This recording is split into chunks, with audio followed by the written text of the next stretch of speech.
does have a real destructive element if it's not managed well by destinations. But one thing I was thinking about when Joe mentioned the word engagement, funny,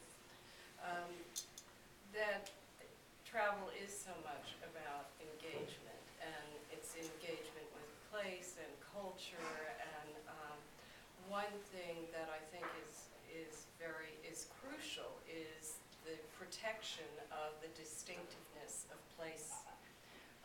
I'm just back from a long trip to Asia, and I was really disturbed by a decision that was made for me in accommodations in Bangkok, where I was put up in a very beautiful, very luxurious new tower hotel in a tower that had a residential component.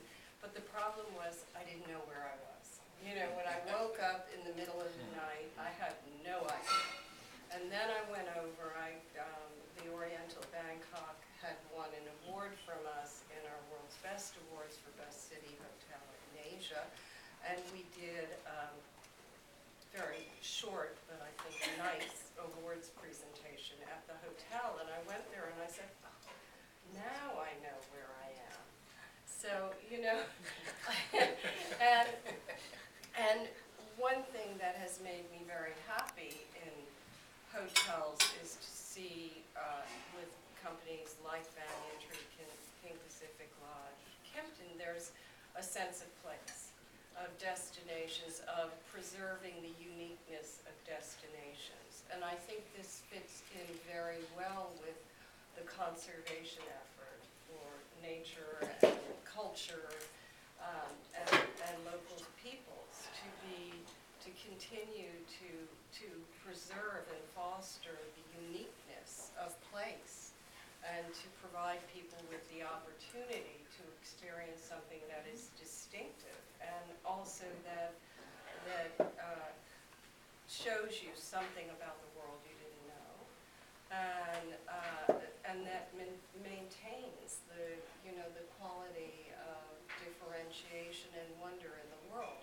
So I think there is a responsibility on the part of developers, too, all developers, to ensure that there are kind of cultural signposts in their properties. And I think that so many of the hotels that are concerned with sustainability do a great job of that.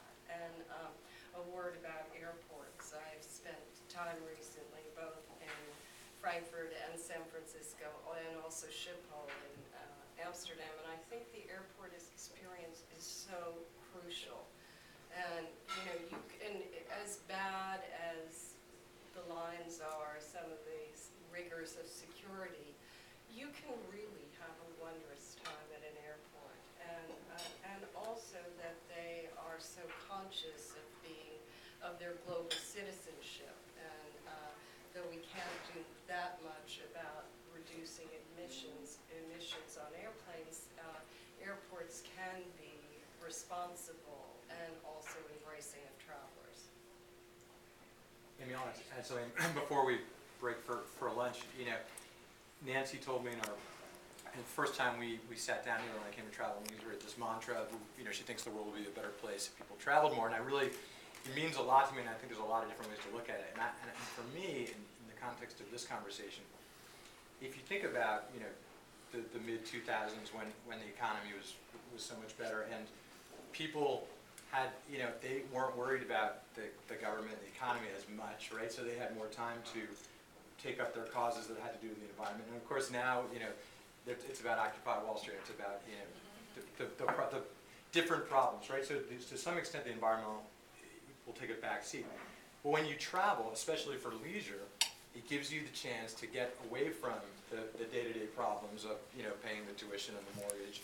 And, and so for better or for worse, you were, in the case I was in Bali, and walking through the rice paddies and seeing the litter, and seeing the fact that, you go into a store and they insist you take a plastic bag to buy, a pack of gum, right? And so in that case, it's that awareness, right? And a negative thing there to think, what is happening with beautiful, most beautiful, special place to me in the world, and that's how you treat it.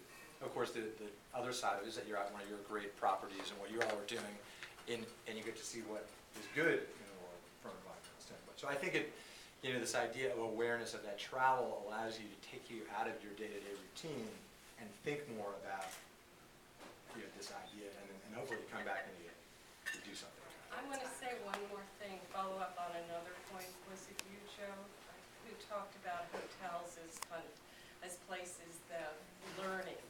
And that's something I really believe, that that good hotels and resorts model lots of lessons on, and simple things like how to make up a bed well, and more complicated things of how to behave properly, and having hotels adopt sustainable practices has a huge impact. And when a company like Hilton gets behind conservation, it does mean something. So it's not just the hotels that put signs on your bed saying, remove the sign if you don't want your sheets changed or whatever. I mean, that's pretty in your face, but there are a lot of subtle ways that I think hotels encourage good thinking about the world.